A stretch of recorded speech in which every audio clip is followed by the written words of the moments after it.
Hey Austin. How's it going? I'm doing okay, Connor. Are you ready to go to Mrs. Bradley's group today? Yes. I think we are talking about when to interrupt again today. I think you're right. Do you remember the steps on when to interrupt? Well, let's see what Jake does when he needs to interrupt. First, I need to decide if I need help or not. I need help opening my locker and I tried doing it myself. I think I need help from a teacher. First I walk to Miss Jones and I wait for a pause for her to look at me. When Miss Jones turns to look at me, I say, "Excuse me, Miss Jones. Could you please help me open my locker?" Miss Jones will then tell me if she is able to help me. We can walk together to my locker and get it open.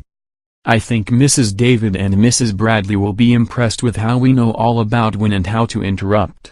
But what about if it's an emergency? I think you're right. And when it is an emergency, you don't have to wait.